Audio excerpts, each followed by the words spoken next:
7 experienced wilderness survival experts were dropped into the extremely cold Arctic wilderness. In temperatures below -20 degrees Celsius, they had to build shelters, find food, and constantly guard against accidents. Relying on their extensive survival skills, the last one standing would win a $500,000 cash prize. The challenge took place within the Arctic Circle, where contestants arrived at their starting points by the show's seaplane. The first contestant, Sorens, became incredibly excited upon landing. Fortunately, a large boulder at the landing site served as a perfect wall for his shelter. The area, reeking of reindeer dung, hinted at abundant resources. Before the competition, Sorens was a professional blacksmith, crafting iron ornaments for museums and relying on blacksmithing for his livelihood. He joined the competition out of a deep love for the wilderness. After securing his shelter location, he began gathering materials to construct a sloped ramp against the rock wall, quickly fashioning a simple tent with a tarp and wooden poles. Notably, Sorens was the only contestant without a sleeping bag, relying instead on his muskox fur blanket to fend off the cold. The second contestant, Anders, discovered a natural shelter upon arrival. The spacious interior solved his shelter needs immediately. He laid his blanket inside, finding it perfectly sized, and positioned at the entrance was a clear view of the lake, ideal for monitoring any movement. Before the competition, Anders, with over a decade of jungle living experience, had amassed hundreds of thousands of followers on social media, sustaining himself with educational videos. To build a strong fire, he meticulously prepared wood shavings and, using a flint, successfully ignited tinder. He gathered pine resin to extend the burning time of his fire, reducing the need for frequent refueling. The third contestant, Bettina, couldn't help but cry as the boat departed, realizing she was now on her own. The lively fish in the surrounding lakes filled her with anticipation for the days ahead. Back in Norway, Bettina worked as an auto mechanic with a large garage full of custom cars, frequently customizing vehicles for clients. She was also a professional angler, often fishing in the sea with her private yacht. Bettina quickly packed her luggage and set up a simple shelter before heading to the lakeside with her specialized fishing rod. Notably, in this competition, contestants were allowed to bring a fishing rod and choose 3 additional pieces of equipment. Bettina brought a fish basket, intending to store live fish in the water to keep them fresh. Despite fishing for half an hour with bait, she caught nothing.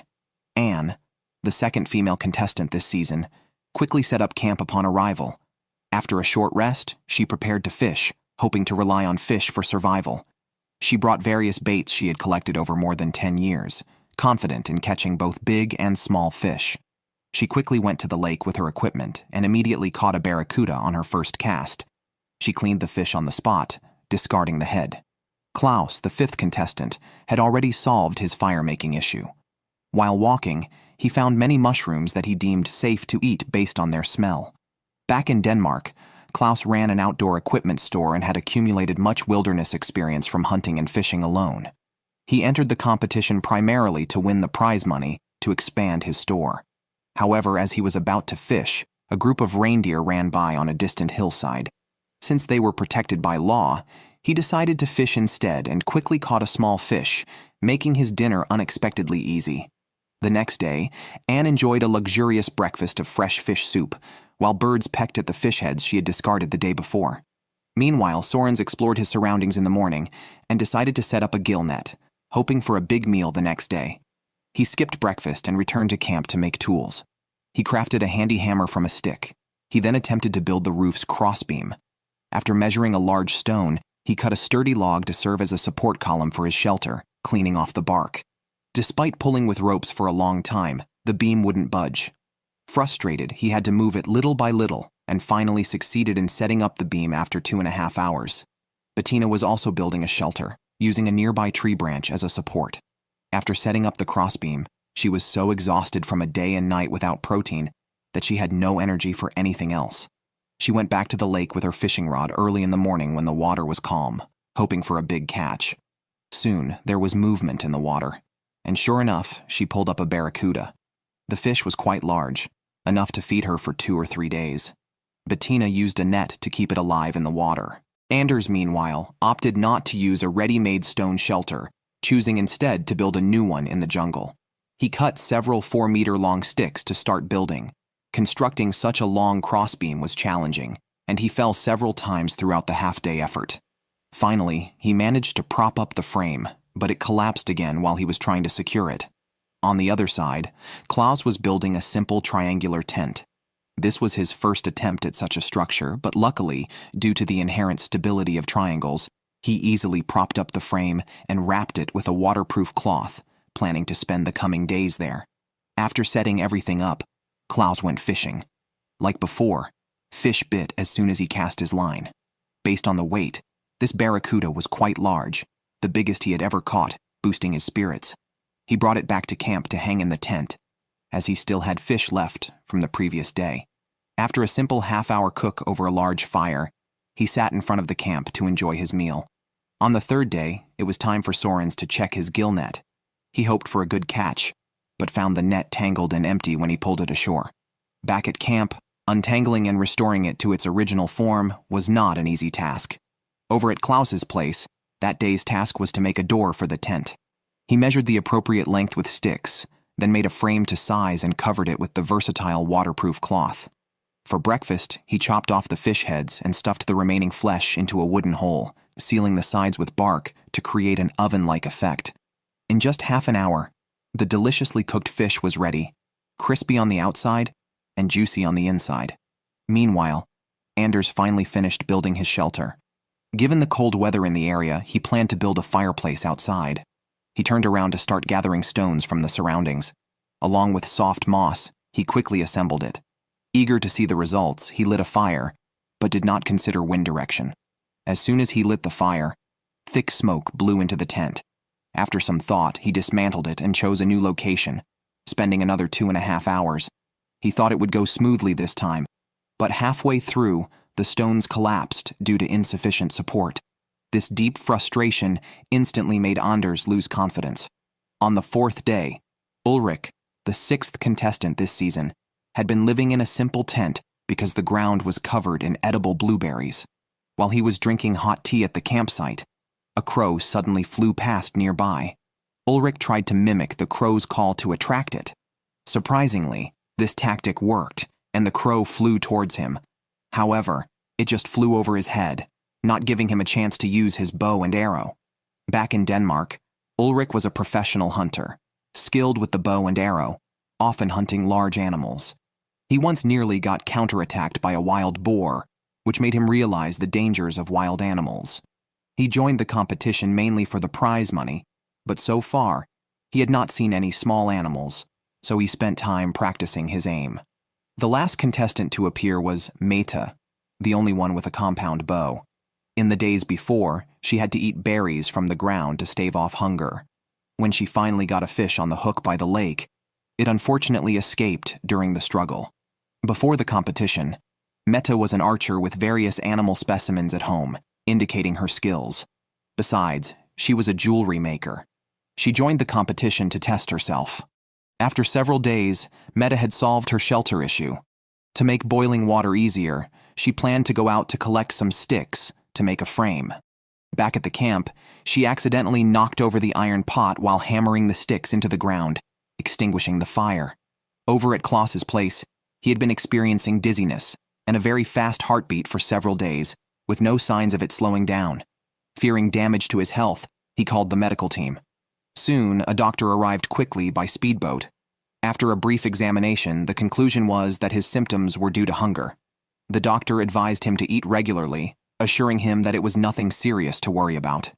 Arriving at Sorens's place, today was another day to check the gill net. With previous experience in netting, this time he easily caught a large catfish. He cleaned the fish on the spot. Although the flesh didn't look very healthy, it didn't affect his cooking back at camp. He couldn't wait to eat, and soon devoured it in minutes. He then began to reinforce his temporary shelter to prevent the simple tent from being blown away by the wind. He had started building a permanent shelter days ago, the size of which was at least that of a mansion. Meanwhile, at Anders's side, he planned to make a kitchen for the camp. He placed a wooden stick between two large trees and used sawn wood slices as coasters.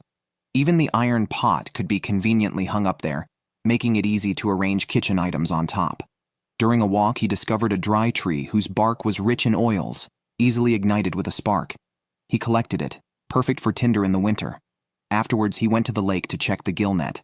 However, as he pulled it up, it was cleaner than his face. Seeing no fish caught for 2 consecutive days, he decided to relocate the net. On the 5th day, Anne, who was fishing by the shore, suddenly spotted something exciting. A herd of reindeer had run up to her. They seemed completely unafraid of humans. Unfortunately, the competition rules prohibited hunting reindeer. Later, Anne returned to her old spot to check the gill net and successfully caught a large fish, boosting her meal before bedtime. She immediately started cooking back at camp. Unexpectedly, she found something hidden inside the fish. After cutting off the fish's head, she placed it directly by the fire to grill. Over at Bettina's place, after 5 days, she finally completed the frame and covered it with a waterproof cloth. Considering the roof was too flat, which could collect rainwater, she specifically elevated the middle with moss. As for lunch, she made do with some fish meat, thankful she hadn't eaten it all in one go. As night fell, Ulrich also nibbled on fish meat at the camp. Eating as much as possible was the only way to last longer here. On the 6th day, it was Ulrich's son's birthday. Thinking of his beloved little one, he, who was originally cooking fish meat in the morning, couldn't help but start to cry. Ulrich brought his equipment to the shore and took out the boat he had crafted. He had been improving the raft for several days, and today was the time to test it. He sat in the boat and rowed out. He intended to set up his gill net using thickets, but mishaps occurred frequently during the process. He had no choice but to return and refix the tripod. While setting up the gill net, one side of the boat suddenly started leaking. Before he could react, he flipped entirely into the water. Even the life ring around his neck popped open instantly. Fortunately, the lake was not very deep, and he soon climbed ashore, disheveled. Over at Bettina's, to sleep off the ground at night, she decided to build a single bed for the camp. She sawed several logs thicker than her thigh and moved them to the center of the tent. She then laid wooden sticks on top, covered them with spruce branches, and finished by placing a wool blanket on top. The bed was just the right size. Meanwhile, Anders, to reset the gill net, planned to connect several wooden sticks together for a larger netting area. He measured the distance with his steps and had brought a drill bit as his chosen tool, which was very useful for building shelters. He drilled a small hole, then connected 2 other sticks using mortise and tenon joints, and poked through the middle of the hole. He then used a stick to fix the 2 pieces together, creating a movable joint. He added many anchor points to the stick, brought the crafted stand to the lakeside, and gradually fixed the gill net to the anchor points. After placing all the sticks in the water, all he needed to do was wait quietly. Back at camp, he was very hungry, but his fish meat was already gone. To fill his stomach, Anders thought of using tree bark. He cut it into thin noodle-like strips, boiled them in a pot, and then grilled them on a pot lid. The taste was passable. Klaus had not eaten fish for 3 days. Today, he was back at his usual spot, fishing with a delicate lure. Standing by the lake, he began his long fishing session. But not half an hour in, the hook got stuck in a crevice. No matter how hard he pulled, it was no use. In the end, he had to cut the fishing line, losing not only the lure, but also a section of the hook and line. On day 7, Anders went to check the gill net he had set up. As soon as he arrived at the lake, he eagerly began to retrieve it. However, as he pulled it up, it felt lighter and lighter, and to his dismay, he found it empty and tangled around a stick. Not wanting to deal with the hassle, he cut it free with his knife. Disheartened by the failure of his painstaking efforts, Anders quickly lost confidence. It was uncertain how much longer he could hold out. At Soren's camp, he started his morning by pouring last night's wood ash into a pot, intending to make soap. He also picked some rosemary outside, crushed it, and added it to the pot. After just half an hour, a thick, murky liquid was ready, which he claimed was excellent for cleaning. He then stripped down and bathed in the cold river, which instantly invigorated him. Meanwhile, after 2.5 hours of effort, Bettina finally caught an old lake trout just before dark, relieving her hunger with some meat. However, a yacht suddenly appeared on the lake. It was medical staff coming for their regular checkup to ensure the contestants could continue competing. They reminded them that winter was approaching, and they needed to prepare for the cold. On the 8th day, Anders decided to shorten his shelter to conserve heat. He covered the roof with moss to protect against the cold. Klaus planned to make a small bed for himself. He chose a spot, cut some sticks, nailed them to the ground, and laid more sticks on top, finishing with a wool blanket. Sorens took a drill bit, one of the tools he had brought, and drilled a hole through the roof of his hut. He cut some wooden sticks to use as pegs to secure the structure, and covered the top layer with moss for rain protection. This task would keep him busy for 4 to 5 days. Meanwhile, Bettina also started building a fireplace but did not account for the wind direction, and soon, thick smoke swept through the camp, indicating a need for further improvements. By the 9th day, a disheartened Anders returned from another unsuccessful fishing trip. After contemplating for 2.5 hours at camp, he made the call to withdraw from the competition. As a yacht sped towards him, he expressed to the camera the immense pressure he felt, his discomfort in staying, and his longing for his wife and family. Packing up his belongings, Anders became the first contestant to leave the competition. Meanwhile, over at Klaus' camp, today was finally the day to check the gill net. He casually pulled it up and easily caught a fish. Soon after, he was back at camp enjoying the delicious meal. By day 9, Ulrich urgently needed to finish his permanent shelter. He simply laid a tarp over the frame to waterproof it. To fix a leak in the roof, he tied 2 sticks at the doorway and carefully climbed up, covering the top with a tarp as a makeshift cap to fend off rain and snow without blocking the smoke. He trimmed the excess material at the bottom of the tent to prevent the edges from fraying and briefly used a torch to singe them. He then moved all his equipment into his new home. Turning to Sorens, he washed his face after getting up and continued to reinforce his shelter.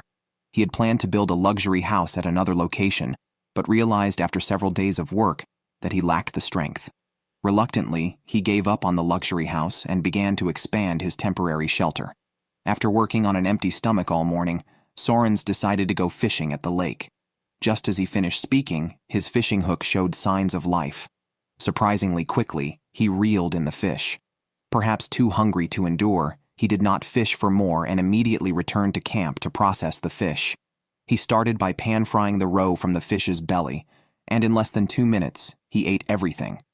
Over at Anne's place, she was one of the few contestants with a stockpile of food. For breakfast, she simply ate a fishtail. After breakfast, Anne decided to add a layer of insulation to her tent. Since the tent was too high and she had no ladder, she could only throw moss up bit by bit. She initially planned to rest at camp, but couldn't sleep due to the sub-zero temperatures. She then realized the importance of having a fireplace, so she went to the riverbank with her backpack to collect stones. She quickly built a fire pit with the stones, forming a circle. To avoid dense fog, she even made a skylight in the roof. As night fell, the inside of the tent finally warmed up a bit. By day 10, Klaus went back to his usual spot to fish with his rod. As the weather gradually cooled, the fish became scarce. He had gone several days without catching anything, despite changing baits multiple times. Frustrated, he focused on the gill net, which had been tangled since the last retrieval. Untangling them proved time-consuming and difficult, and success was uncertain. Unable to endure it any longer, Klaus simply cut the net with a knife. He then set the remaining half of the gill net by the lake, walking around it to ensure fish would enter. He hoped for a miracle the next day. Meanwhile, at Meda's camp, as one of the few archers, she took her compound bow up the mountain to hunt today. First, she mimicked a bird's call with a whistle and carefully observed her surroundings. Soon she felt dizzy and feared collapsing in the wilderness due to exhaustion. Deciding it was safer, she headed back to camp. Earlier, by the lake, she had found some reeds, rich in carbohydrates. Not wanting to waste them, she quickly cooked them in a pot. It was evening by the time she had a simple soup, but on the 11th day, Meti brewed a coffee-like drink from powdered birch mushrooms. After a warm drink, she went out hunting again with her bow but found little wildlife. Fortunately, she found plenty of wild berries on the ground, a far better option than going hungry. Over at Bettina's, being in the wild made her miss her family, prompting her to carve their names into a plank. After tidying up, she went fishing by the lake and soon caught an old trout. While retrieving it, she noticed birds eating her fish and started feeding them. At Ulrich's, as a top hunter, he constantly searched for protein but found not even a squirrel. After wandering with his gear, he reluctantly gathered berries to stave off hunger. Back at camp, hoping to rest, he found his shelter drafty and unbearably cold, forcing him to gather firewood. Being careful, Ulrich managed to chop the wood and then went to check his fish trap by the lake. Fortunately, he caught a 2.5-pound fish, but on the way back, His raft scraped a rock. He suspected it was damaged but had no time to fix it, and decided to cook the fish instead. Meanwhile, Klaus at his camp was praying for a successful catch since it was his day to check the fish trap. At the lake, he carefully retrieved it from the water and, to his delight, finally caught some fish after 3 days. Too hungry to delay, he went straight back to camp to start cooking, grilling the fish over the fire. On day 12 at Soren's mansion, besides a warm and comfortable resting area, there was a roaring fire beside him with a ventilated skylight above, and even the cracks in the walls were fully stuffed. He then covered a tarp with sticks, pulling moss over it to prevent leaks. For breakfast, he gathered wild mushrooms nearby, which made a nice soup. He started gathering sticks around, a task that used to be simple, but now was very exhausting for him. His plan was to extend the shelter over the rocks. Over at Métis, she cooked a pot of reed roots in the morning, serving as both breakfast and lunch. Then she went fishing with her rod.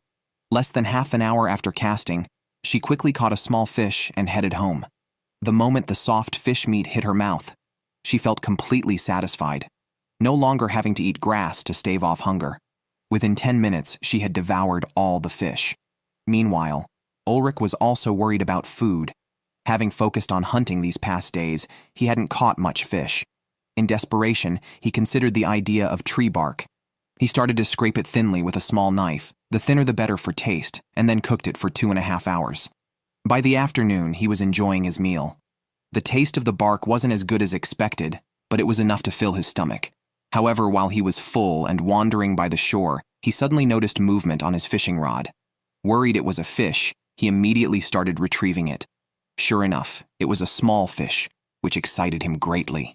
He returned to camp, grilled the fish's tail, and saved the rest for the next day. At Klaus's place, seeing the water in the pot had frozen, he realized winter was approaching. Lacking a fireplace, he had to rely on a fire for warmth, which meant extinguishing it before sleeping each night. Despite the cold, he had food stores, allowing him to enjoy a good meal indoors today. Sorens too started eating bark. Due to daily intense activities, his body was burning through nutrients. So, he shaved the bark into thin strips, cooked them like noodles, and then hung them to dry on a rope. Construction of the mansion also never stopped. He used his own drill to make screw holes, then nailed the sticks directly, which was not only convenient, but stronger than using ropes. At Bettina's side, today was a special day for her. She made a white flag from bark and planted it outside her house. According to her, she had achieved her goal by coming here and there was no need to continue. Soon after, a yacht arrived. Without much discussion, she decided to withdraw from the competition. The main reason was the scarce amount of fish, which was completely unexpected. After packing her bags, Bettina contentedly went home. On day 14, Ulrich set out hunting with his bow and arrows. The morning temperature was close to 0. To catch the small birds nearby, he would go out every morning hoping for luck. He tried using a whistle to attract them, but after half an hour he saw no sign of them and couldn't bear the cold any longer. He had to return to camp empty-handed to warm up. At Meta's side, ice had already formed on her teacup in the morning, and the camp's ropes were as stiff as wire, showing how extreme the temperatures had been. Due to the recent cold, she did not go hunting but focused on building a fireplace instead. If she didn't manage this before winter, she wouldn't be able to withstand the cold. Megan planned to build the chimney outside the tent so that she could have a fire inside without the smoke. This required her to build a wall in the middle, a significant amount of work for her.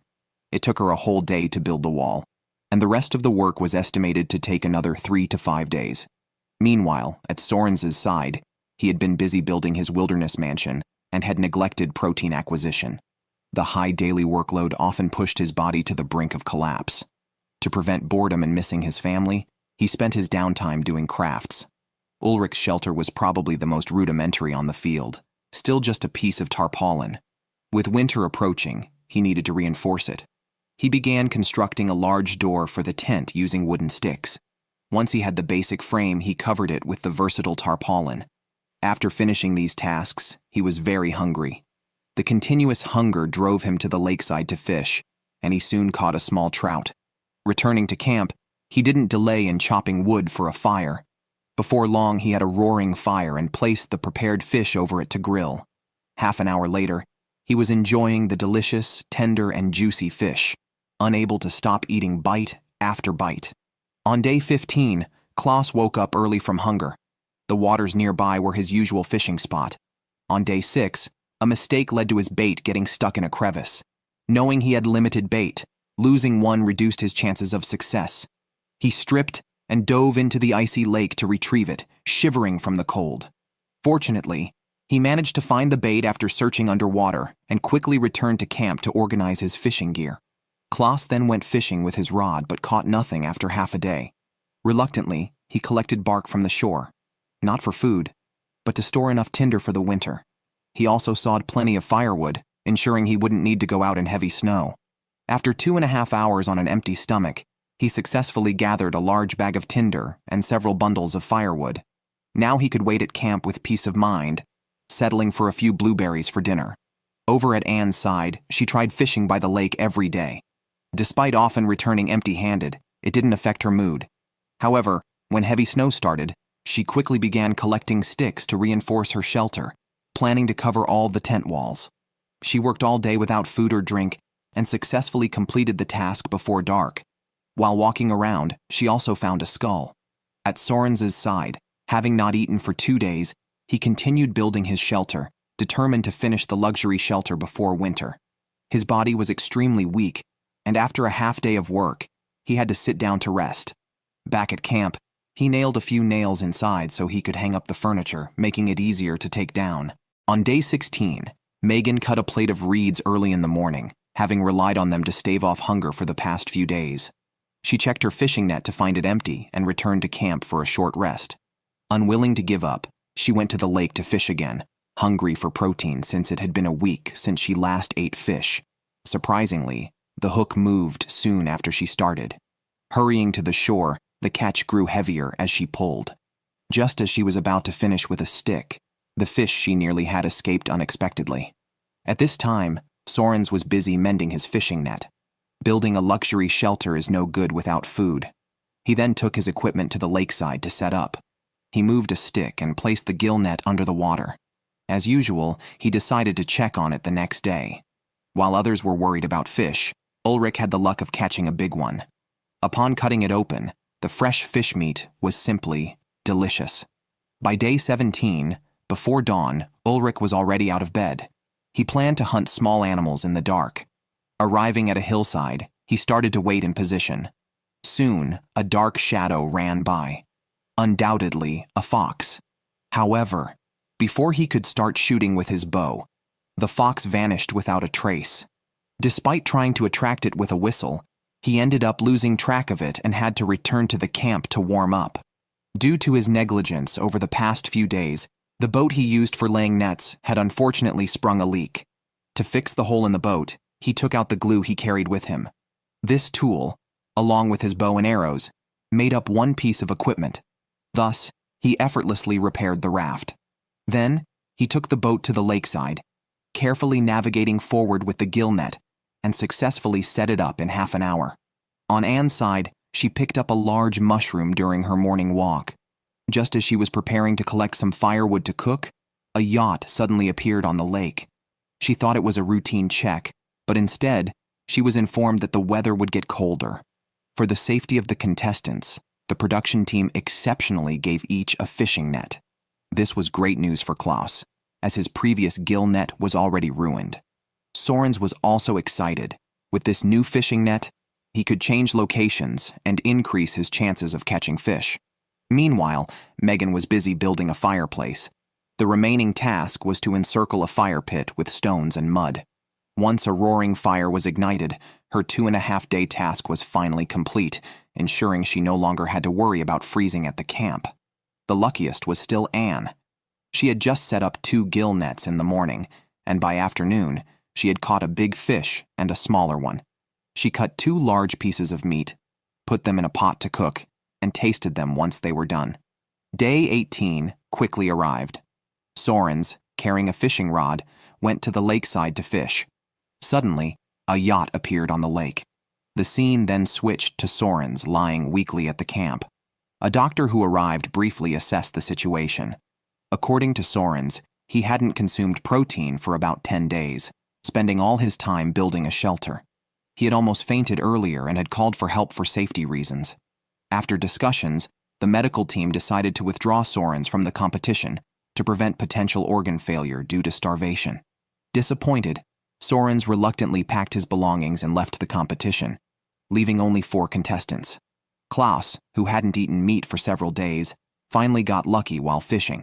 He caught a small fish, cleaned it by the river, and directly enjoyed its roe as sashimi, which tasted sticky and quite good. By day 19, a blizzard swept through the competition area. Knowing his small tent would not withstand it, Klaus began to reinforce the walls against the strong wind, using ropes and branches to secure everything tightly before comfortably settling inside. The bitter cold forced him to stay inside the camp to rest. Meanwhile, Meta was filling gaps in her shelter. Since she didn't use the available moss, she used snow to encircle the fireplace. Back at camp, she took out a thermometer to check her temperature. Her priority was to quickly start a fire for warmth. Since she hadn't stored enough tinder, starting a fire became a hassle. Desperate, she used a sanitary pad provided by the show's crew. Its soft material quickly produced sparks, allowing her to successfully light the fireplace.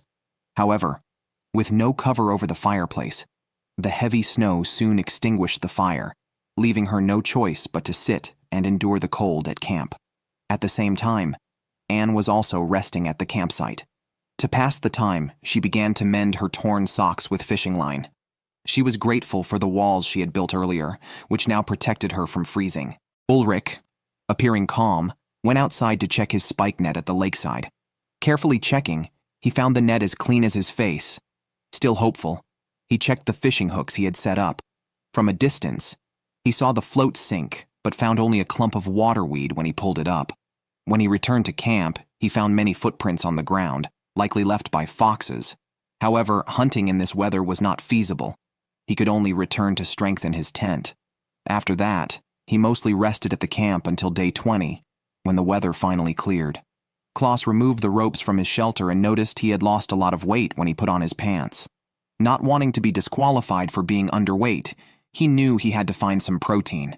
He took out his cherished fishing hook and went to the lakeside with his rod to try his luck. After casting his line many times, he successfully landed a fish. Though not large, he took it back to camp to cook, grilling it over the fire. The fish was crispy on the outside and tender inside. Ulrich, who also planned to fish, had the advantage of a boat, allowing him to drop his spike net deeper than others. With high hopes, he pulled the net ashore, feeling it get heavier as he lifted. He first caught a small trout and then a larger one, totaling 5 protein-rich catches, along with a few small fish caught in previous days. Ulrich now had 9 sources of protein and enjoyed a delicious meal back at camp. Over at Met's place, she woke up feeling a slight improvement in her cold symptoms. She quickly started a fire in the fireplace for warmth. After a brief rest, hunger drove her to the lakeside to fish, but she returned empty-handed again. By day 21, Ulrich, shivering in his tent, decided to build a simple fireplace to alleviate the cold. He dug a large pit in the ground and a trench outside for air ventilation, covering it with wood. Once lit, the fire significantly warmed the shelter. He quickly began to test his creation, and the fire was much stronger than anticipated. His lunch was simply a grilled fish. Meta, facing a failed fireplace build at her camp, decided to make a fire pit inside. She collected a large pile of stones to surround the head of her bed for the campfire, and to avoid smoke, she specially made a skylight. With the fire blazing, she felt an unprecedented warmth and saw that the smoke was venting well, finally allowing her to rest comfortably in the camp. If one were to judge the most comfortable shelter in the competition, it would have to be Anne's, with excellent wind and thermal insulation. Day 22 quickly arrived. While the other contestants were still asleep, Klaus was already fishing with his rod. He soon caught an old trout and continued fishing due to the lack of food. Surprisingly, he caught another big fish after casting twice more. In just half an hour, he secured 2 sources of protein, which thrilled him. He then took the fish back to camp. Meanwhile, Anne started her day by cleaning. She found a puddle of liquid at the entrance of her shelter, left by some animal. Given her skills, hunting was not an option in this cold weather, so she decided to stay in camp and do crafts. The most comfortable contestant had to be Ulrich, who slept until noon. Upon waking, he went to his stored fish, took a small one from under the plastic cover, and returned to his tent to enjoy his meal. In contrast, Meta's situation was not good. She had not replenished her protein for a week, causing her great physical pain. Looking at a photograph of her family, her tears continuously flowed. Suddenly, a yacht appeared on the lake. The scene shifted to Mete, who had been waiting on shore for a long time. According to her, the lack of a campfire had made the cold unbearable, and she decided to withdraw from the competition due to the lack of food. After packing her belongings, Meta left the competition regretfully, leaving only 3 contestants. Day 23 arrived, and Anne began collecting firewood relentlessly to prepare for the coming winter. Unable to withstand the cold, she made a bowl of oatmeal, but she knew it wouldn't last long. She needed to find protein to survive. Meanwhile, Klaus resumed his fishing, aiming not to return empty-handed. On the other hand, Ulrich didn't worry about food and started building a single bed to avoid sleeping directly on the cold ground. By day 24, clear weather excited Anne, who had been contemplating new survival strategies.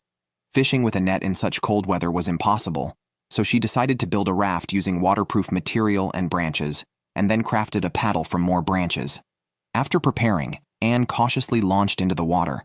To her surprise, the raft was quite buoyant. She immediately started setting up a spike net without delay. At this time, Ulrich had already set out in his boat. Unfortunately, today's spike netting yielded nothing, which made him instantly anxious. If the food stored at home ran out, he didn't know what to do next. Just then, another yacht sped towards him. It turned out to be a distress call made by Klaus, who had suffered from kidney stones before and had been experiencing persistent pain around his stomach for a few days. For safety, he decided to have a doctor check him out. After a discussion, the doctors felt surgery was unnecessary, and he could continue in the competition. On day 25, a squirrel suddenly appeared in front of Ulrich. It looked plump and tempting, but it was too far away for him to use his bow. Before he could even aim, the squirrel had vanished. While Ulrich was observing from his spot, he spotted a partridge standing motionless nearby. Unfortunately, he couldn't shoot, because any slight movement would startle the bird. Reluctantly, Ulrich returned to camp. After spending the morning in the cold, his hands were frozen. He quickly lit a campfire to warm up. Just then, there was a noise outside the camp. Looking out, he saw a group of wild reindeer. Sadly, the competition rules did not allow him to hunt them. Watching the reindeer slowly disappear, Ulrich couldn't help but swallow his saliva. Meanwhile, Klaus warmed himself by a fire outside his door in the morning. After preparing, he went to the lakeside to fish. He avoided using a spike net, finding it too cumbersome to set up. He preferred spending all his time on fishing with a rod rather than wading into the cold lake to lay nets. This resulted in a very low chance of catching fish. He waited from morning until afternoon, but no fish took the bait. It seemed he could not escape hunger that day. Over at Anne's side, it was finally the day to check the spike net. Eager, she quickly took her boat to the center of the lake. As the net was gradually hauled ashore, she easily caught 2 small fish. While resting on the shore after cutting the trout for storage in the snow, another yacht quickly approached. It was the show's crew delivering mid-competition equipment. Considering the upcoming colder weather and the lake soon freezing over, they thoughtfully provided an ice auger and safety gear for falling into the lake, along with bait to attract fish. Meanwhile, Ulrich was also preparing his fish. For him, securing protein was effortlessly achieved. Day 27 has arrived. Klaus planned to go ice fishing on the lake today and made thorough preparations beforehand with all equipment ready. He decided to first try out the smaller lakes nearby. The lake surfaces were solidly frozen, but one must be cautious outdoors. For safety, Klaus wore a life jacket and even tied a rope around himself. He first drilled a hole near the shore to ensure the ice was thick enough to support his weight before moving to the center of the lake. He then started fishing aimlessly from the shore. Meanwhile, Ulrich also packed his gear, including an ice auger, and headed towards the lake. Unlike Klaus, he went directly to the center of the lake without fearing falling in. He quickly drilled a small hole in the ice to avoid staying in one place too long, which could lead to hypothermia. He lit a campfire nearby and began fishing by the fire. However, it seemed there were no fish in the area, or perhaps their luck was just bad. After waiting for half the day, neither had any catch. Ulrich even lost his bait accidentally. Eventually, both returned empty-handed. Anne was the most sensible among them. Even though the crew provided ice fishing equipment, She found ice fishing too challenging. Instead of sitting out in the cold, she preferred to stay at camp and tidy up the spike nets, which were quicker than fishing. By day 28, the crew came for a routine medical checkup. All 3 participants were in good health, except Klaus felt some itching in his toes. The doctor diagnosed it as a fungal infection, not frostbite, and advised keeping his toes dry for recovery. Afterwards, he returned to shore fishing and finally decided to set up spike nets around for a better chance of success. By day 29, Ulrich began to collect his second spike net. As he unfolded the net, thoughts of his family suddenly overwhelmed him. He wished his wife and son were with him. After a moment to calm his emotions, he continued in his boat to check the nets. The first haul brought in a 7-pound barracuda and several small fish, perfectly positioning the net. After collecting all the fish, he returned to camp with a catch of 7 to 8 fish, securing his food supply for the next half-month. At Anne's side, since the spike nets yielded no catch, she had to take her gear to ice fish on the lake. Fearing that she might fall through the ice, she tested its thickness with a stone first. Then she carefully made her way to the center of the lake and drilled a small hole with an ice auger. However, after being busy for half an hour, no fish bit the bait. It seemed like another day of wasted effort. Klaus's plan was to visit the mountain to remember his father. He brought along his father's photo and ashes. With his gear on his back, he headed to the mountaintop, started a campfire, and after a simple prayer, scattered the ashes into the sky. He said this helped calm his mind, allowing him to focus on the competition. After the prayer, he felt spiritually elevated. On day 30, Klaus planned to build a raft necessary for fishing in deeper waters. He quickly assembled a wooden frame and used his backpack as a flotation device. However, the raft began to sink almost as soon as he sat on it. Despite his efforts, it kept sinking and ultimately failed after several tests. Over at Ulrich's side today, checking the spike nets again, yielded a large catch of fish. He returned to shore with a full load, adding to the fish he caught in previous days. Ulrich had now achieved complete fish meat independence. Given his stockpile, winning seemed certain. Anne planned to retrieve the fish meat she stored yesterday. However, after digging through the snow for a long time, she couldn't find any trace of it. It was definitely stolen by nearby animals. By day 32, Klaus finally had a change of luck. Starving for a week, he was thrilled to find a large catfish in his spike net. Too hungry to wait, he went straight back to camp to cook. With the fresh grilled fish ready, he eagerly replenished his energy. Meanwhile, Ulrich was also cooking fish at camp, enjoying his dinner without worrying about depleting his supplies. By day 34, Klaus took out fish heads he hadn't eaten in the first half of the month and put them in a pot to make soup. While waiting, he didn't sit idle but went to the shore to cast a few lines, hoping to catch a big fish. Meanwhile, Anne came to check her spike nets. The good news was that she finally caught 2 fish at once. However, she wasn't excited this time, but started to ponder the meaning of staying here. Day 36. The environment was already covered in snow, and even the lake at the door had frozen over. This was not good news for Ulrich, as he still needed to check the spike nets by boat. Fortunately, the ice was not very thick, and he could still row on it. Luckily, he caught a fish. Back at camp, he found he still had 7 or 8 pieces of fish meat. He was tired of eating the same thing every day and wanted to catch different prey. Having not used his bow and arrow for a while, he practiced at the door. Over at Klaus's side, early in the morning, he quickly packed his gear and decided to go to the hillside behind to clear his mind. He felt almost crazy staying in the tent all day and found breathing fresh air outside to be useful. However, on his way back, he felt severe pain in his heel, not sure if it was frostbite or an injury. Back at camp, he immediately called for help.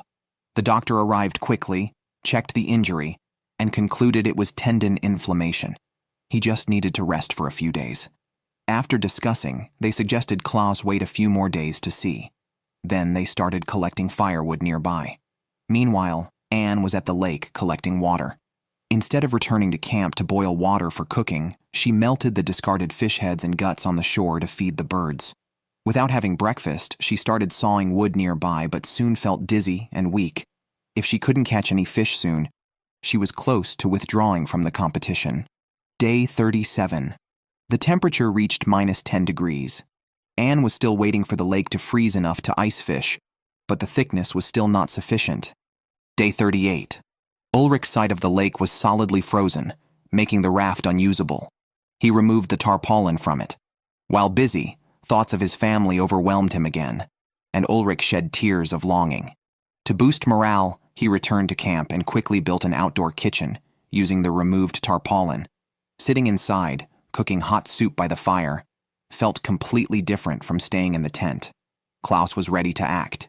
He had been fishing with a rod for 5 to 6 days and was starving. Now, he needed to set up the spike nets. He began pulling the rope gradually, testing the ice along the lake's edge. The ice was deceptively deep and unstable. A careless step could break through. Carefully, he made it to the other side of the lake. After 2.5 hours, he successfully set up the spike nets. The coming days would show if there was a catch. Meanwhile, Anne was ensuring the ice was thick enough to support her fishing. She tested it several times with rocks and felt confident about the ice's strength. Still, Anne decided to wait a few more days to be safe. With nothing else to do, she began playing with stones. On day 39, Ulrich, practicing archery at the entrance, suddenly spotted animal tracks on the ground, undoubtedly a fox, based on the footprints. However, the surrounding prints were complex, making it hard to determine the fox's direction. 2 days earlier, Ulrich had tried attracting the fox with cooked fish soup, but so far he hadn't seen as much as a fox hair. To increase his chances, he poured some fish soup on a tree trunk in the evening, hoping to draw the fox. By day 41, Klaus, checking the spike nets, saw 2 ducks caught in the net from afar.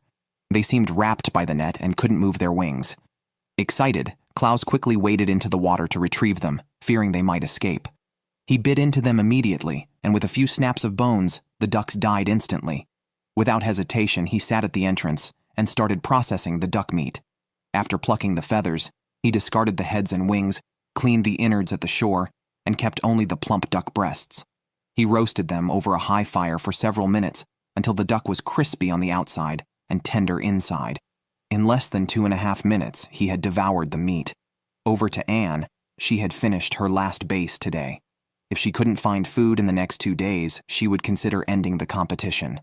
She carefully went onto the lake, drilled a small hole, and started fishing. Despite the shiny bait, the fish in the area simply wouldn't bite. She waited from morning until the ground she lay on became damp. Realizing the severity, she quickly packed up and returned to the shore. Looking around, the ice had turned deep brown, indicating it might break soon. The next day, as per routine, the show's crew came for a medical checkup. All 3 contestants had lost around 10 pounds, but none were a health threat yet. By day 43, Anne had spent an entire day lying on the lake surface but caught nothing. Feeling it was time to end her participation, she returned to camp and called to withdraw from the game. The crew quickly arrived at her location. As the only female contestant remaining this long, she had done remarkably well. With Anne's departure, only 2 contestants remained. On day 45, Ulrich checked the spike nets under the ice, unsure if he would catch any fish. However, soon after starting to haul, he quickly pulled some fish ashore, catching 3 in total. Meanwhile, Klaus wasn't as fortunate when checking his fish hooks. They were empty. Fortunately, he still had some duck gizzards and hearts left from previous days, and decided to make a simple grilled dinner to get by. On day 47, while making a fire at camp, Ulrich spotted a small squirrel on a distant branch, the first living creature seen in many days. He quickly prepared his bow and arrow, aimed and struck it in one shot, thrilled by his success. He skinned and cooked the squirrel, skewering it on a stick for roasting over the fire. As night fell, he enjoyed his delicious meal. By day 48, Klaus checked his fish hooks again to no avail. Overwhelmed by hunger, he resorted to chewing on icicles. Both contestants spent the entire day outside, trying to relax and determined not to give up at the last minute.